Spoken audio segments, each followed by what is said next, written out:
People come to the Outer Banks for a lot of different reasons, and we're going to show them to you on this episode of The Traveling Golfer. Behind me is Roanoke Sound, a water hazard I sure wouldn't want to play across. But in between, there's plenty of beaches and dunes and sand, and of course, across the street, the ocean. All of this makes for a great golf experience at the Outer Banks. Come travel with us, the Traveling Golfer.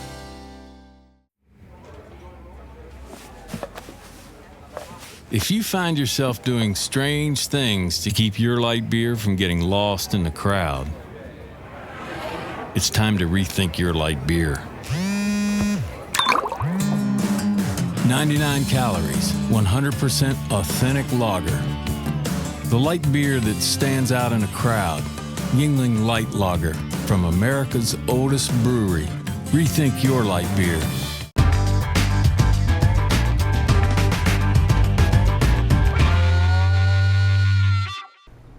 We're with Chad Delia, golf professional here at the Carolina Club in Grandy, in the greater Outer Banks area.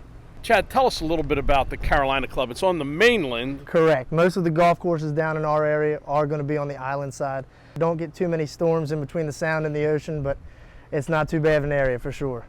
That's a good way to catch the travelers on their way in Correct. and on the way out. Correct. They definitely we get a lot of calls. People get stuck in traffic sometimes, but we get a few phone calls to make sure we're in the right spot for sure. Tell a little bit about the style of the golf course. Carolina Club's going to be a little bit more of a championship style golf course. But sometimes there's a little bit of a break also. For sure, absolutely. Pretty open off the tee for the most part. Hole 4 here is a par 5. Not too many hazards in play. Pretty short second shot, definitely a birdie hole. The 9th hole is also a birdie hole. There is some water in play, but it's pretty reachable in 2, and that gives you a good look at eagle, if not a birdie, for sure. Well, I like hearing that eagle word. Aside from the birdie holes, I'm sure there's a couple you better pay attention to. There's a few to keep your eye on. Hole 7 is our par 3 island green. Coming to holes like this, number 7, spectacular and reminiscent of number 17 at TPC Sawgrass, the Stadium Club. And it even has the wind. I'll just say that water's had a few golf balls in it every day. That's one thing. And then hole 6 is our toughest hole out here. Par 5, hazards lined both sides of the fairway all the way down the hole, and it's our longest hole out here as well. So keep your eyes open for those two and you'll be all right. Now when you're hard on the ocean, on the island, wind is always a factor. How about here? It's definitely going to be a little bit of the same. We might have a little bit of the mainland wind, but you got to keep your eye for the wind when you're ever playing the Carolina Club. A lot of the holes do have some water out there, so it does add a little challenge out there for your everyday golfer, for sure. That's what we want, a little bit of challenge. Absolutely. We get it at the Carolina Club. That's the one. We can always wash down some of that challenge inside there. It's a good place to sit after a round of golf. Tucker's Bar and Grill, you can't beat it. Definitely a good spot to stop by if you're in town.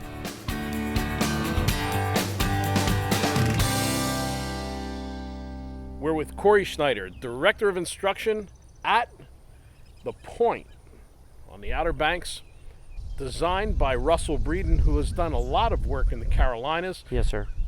What are the main characteristics of this golf course? The beauty of this golf course is it's always in great shape. We have a great staff that manicures the golf course. It's player friendly also, so if you're not the most polished golfer, you can still have fun out here and not lose a bunch of golf balls. And a lot of times people shoot one of their better scores at our golf course. Also, with the proximity of tee to green, the pace of play is quite fast, so a 4-hour round is a slow round for us. A lot of pretty holes out here at the Pointe, For sure. Corey, but a couple that you'd like to sort of underscore a bit? Absolutely. 2 to come to mind, one on the front and one on the back. Going from number 5 to number 6, from that tee, you can actually see the Sound, which is beautiful out there.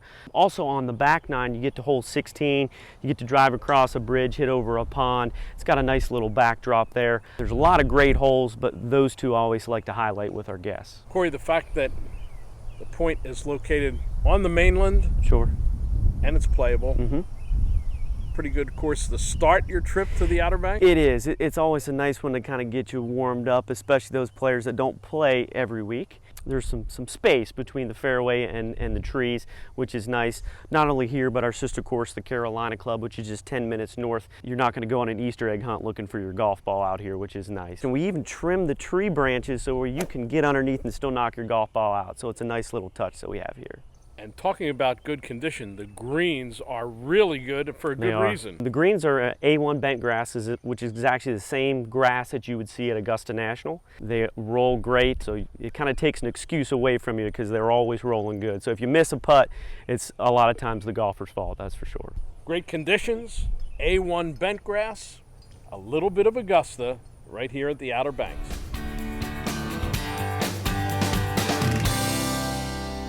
We're with Patrick Kelly, General Manager, Nags Head Golf Links, PGA member. He knows golf.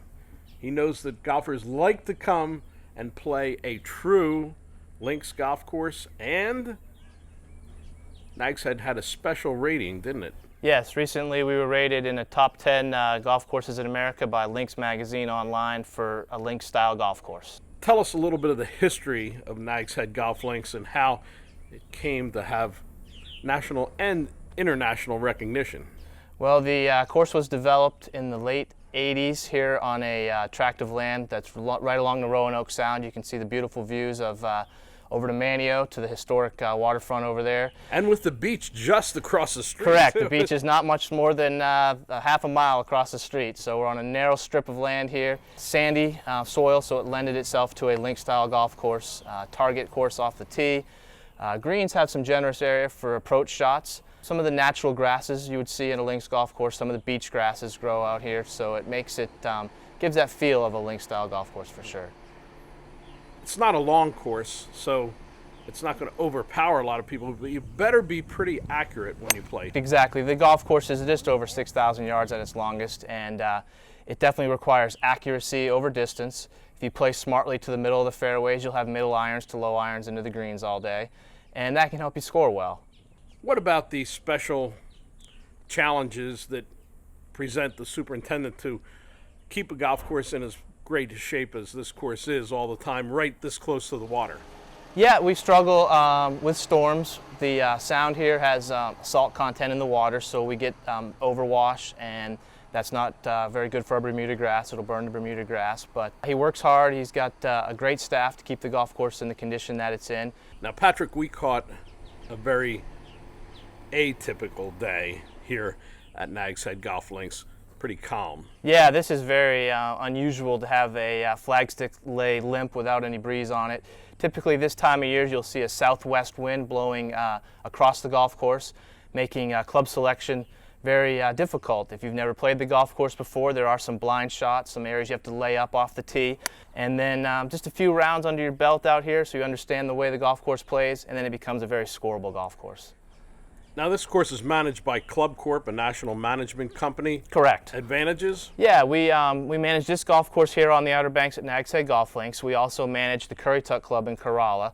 That's a Reese Jones golf course. Nationally, our members have access to hundreds of golf courses across the country. So membership here has great benefits for them to travel and see golf courses as far as California, Florida, New York, all over the country. So where did the name Nags Head come from? Yeah, that's a great question. We get that question a lot. The story I'm most told is that pirates used to walk Jockey's Ridge with smaller horses and a lantern. And as the lantern shone, the ships offshore would think it was a safe harbor, come towards shore, land in the breakers out there, and then the pirates would go out and be able to pillage and steal from the bounty that was on those ships. A lot of history at Nags Head, a lot of golf balls in that Roanoke Sound. A lot of fun. I recommend this stop right here. We're with Bryan Sullivan, Director of Golf here at Kilmarlic Golf Club, a real jewel in the entire Outer Banks area. I love this course, Bryan. We're standing on the third tee. Tell us a little bit about the style of this course and this somewhat unknown architect, Tom Steele. Tom Steele, this was the second course that he did. He did another one in Virginia called Nansemond River. We were lucky to have Tom design the course. We think we have a jewel here on the Outer Banks. We're the last course that was built in the area. He had worked with some other architects before he kind of went out on his own, so he learned some tricks, and he was here every day, which, you know, in a lot of today's modern architects, and when courses were being built, you know, so many at one time, they would just go to each course for a few days at here and there. We had Tom here every day, and it really made the difference. And I think when people play this golf course, they can see the little things that were done that make the difference. The name obviously makes you think that it might be a Scottish-Irish style course. Not really so. It's much more traditional Carolina course. We got the name from a old county historian book that represents this area, and there's two folklores. One, the name Kilmarlic comes from a ship from Kilmarnock, Scotland that ran aground in this area, and the locals partook in the whiskey and hence took the name Kilmarlic. And another is from an Indian named Kilmaig. We use the first folklore. We like that one better. Yeah. Hopefully my ship doesn't run aground. I don't think so. This third hole, we chose this to play together because, number one, it's visually stunning, but number two, it's a strategic hole. You got to think a little bit, so I have my instructor here. He's going to do the thinking for me. Let's go have at it. Let's do it.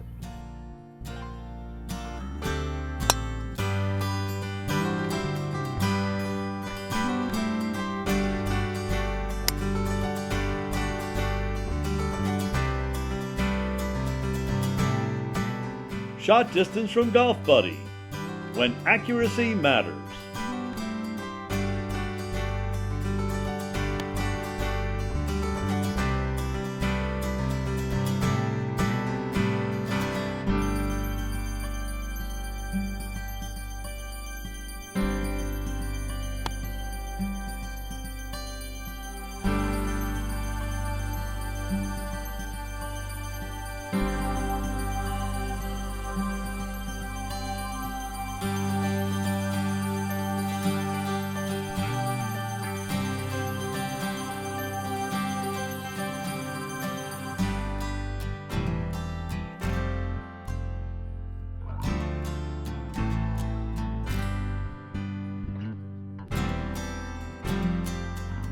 Well, Brian, you hit a hybrid off the tee. I hit a driver. You made par, I made bogey. Doesn't seem fair, but that's the way this golf course is. It's a strategic golf course. Not only do you have to hit the ball away from the trouble, but on the right side of the fairway. It makes a big difference, Tony. The way you come into the greens can make it a lot easier shot depending on where you play from. And Tom Steele did a great job giving you areas to hit to. They look sometimes narrow, but they're actually very forgiving and with a lot of room out there. The entire golf course sort of follows. I feel like as I'm playing the course, I'm playing a continuous story through and over the wetlands, strategic holes where there are carry bunkers, where there are placement bunkers. I like the whole story that Kilmarlic tells you. I think that's a great description of the golf course. People come in and ask, to give them a little help on the course. I kind of describe it that way, and it's really a risk-reward course. And I tell them you can kind of bite off whatever you want to bite off. And it's a course after people play it the first time, they can't wait to play it again because they feel like they can do so much better the next time. We picked number 3, but there are some other dramatic holes on the course. Definitely. The finishing holes on this golf course are really something special. You get right near the sound, so you play along the marshes, and you have a par 5, a par 3, and a par 5 as your finish. We host a collegiate event here at NC Division I. It's amazing, those last 3 holes. You can have teams that are 3 or 4 shots in the lead, and after 18 they're 3 or 4 shots down. They're big swing holes. It's great fun to watch. Yeah, strategic golf. Kilmarlic Golf Club must play on any trip to the Outer Banks.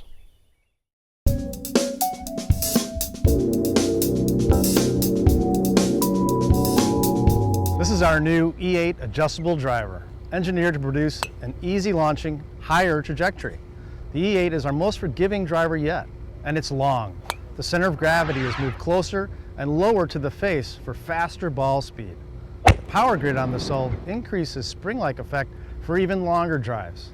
With our new lighter shafts generating faster club head speed without swinging harder, the E8 is really hot.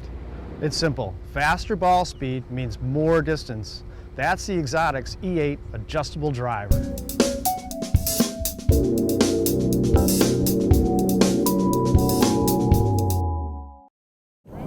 some people just like to come to the Outer Banks and hang out.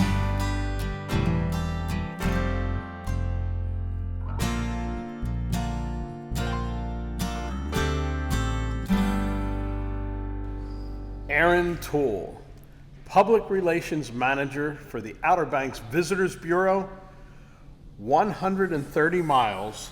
This is his kingdom.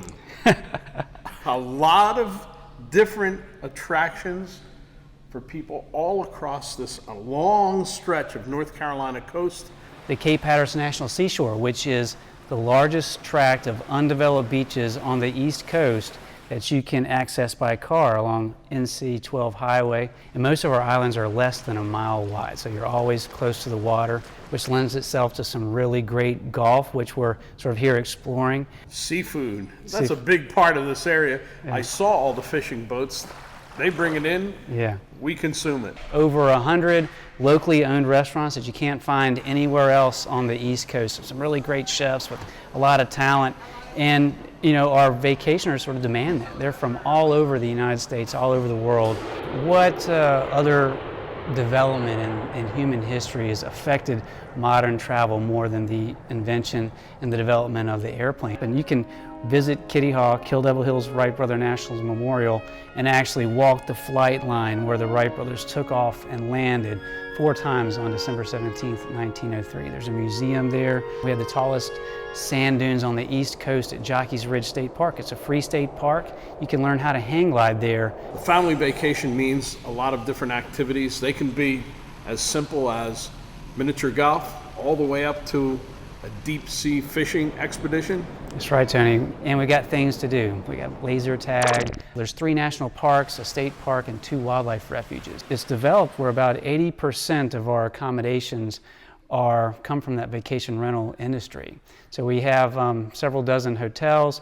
We have thousands of homes where 2 and 3 families can kind of come in, split the cost. Yeah, and they go from the smaller cottage size to some massive homes right on the beach where the extended family can stay. And the neat thing about the Outer Banks is it's really a year-round destination. So everything that you love about the Outer Banks in the summertime sort of applies to the fall too, except it's just a little bit less busy. The rates are come down a little bit after the kids go back to school. We start in the spring. We have a big seafood and wine festival in March. We have a beer festival, a craft beer festival in May. In October, we have a seafood festival, we have a jazz festival. So there's lots of reasons to come back and celebrate the Outer Banks and celebrate being off work. And you'll never have to pay to park anywhere on the Outer Banks. There's lots of free public parking, and it doesn't cost anything to go to the beach. Free parking, free beaches, even the air is free, and there's plenty of air on the Outer Banks. That's right. There's always a breeze. It's the coolest place in North Carolina. I'm with Michelle Ellis, Public Relations Coordinator for Coord-Currituck County Tourism Board. That's on the northern end of the Outer Banks, where there's a very famous area known as Corolla, where they have wild horses. And we have 2 right behind. Oh, they're not really the horses, are they? No, Tony. Okay. Those are goats. Well, we'll get to the horses. We're actually at the Weeping Radish Brewery, a craft brewery right here. So tell me a little bit about not only the goats, but the other wildlife that's on the northern end of the Outer Banks. Well, on our 4-wheel drive beach is Corova, actually, and that is where our wild Spanish Mustang roam.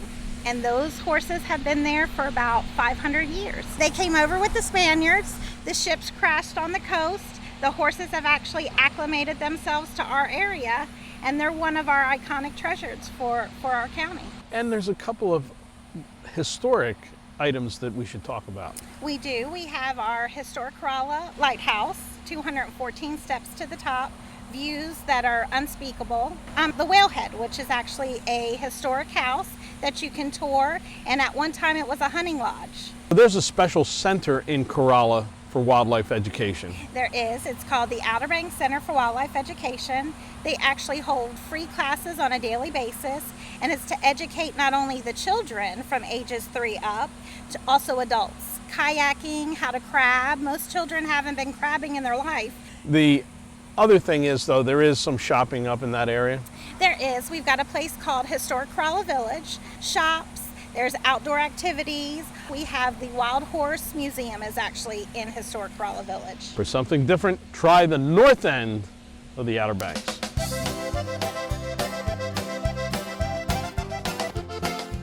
I'm with Uli BENNEWITZ, owner of the Weeping Radish Farm Brewery, a native of Bavaria, Germany, but you've made a home here on the Outer Banks. You got the idea of a microbrewery, as many other people have, but you added much more.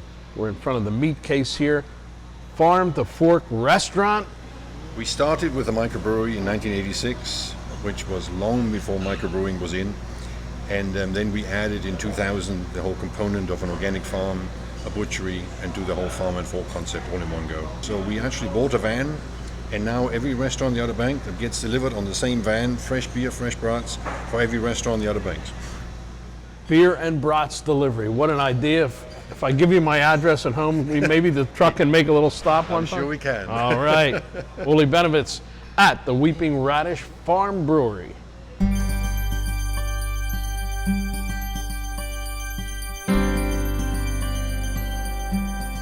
The Outer Banks, steeped in history. The beaches, sand dunes, wild horses, deep sea fishing, all of the family attractions. It's a long list, but at the top of the list, you must put golf. If you don't believe me, just look behind me. Does it get any better than this? Traveling Golfer has taken you to another great destination. Put it high on your list, the Outer Banks. Tony Leodora's golf wardrobe, courtesy of Antigua, the leader in modern golf apparel.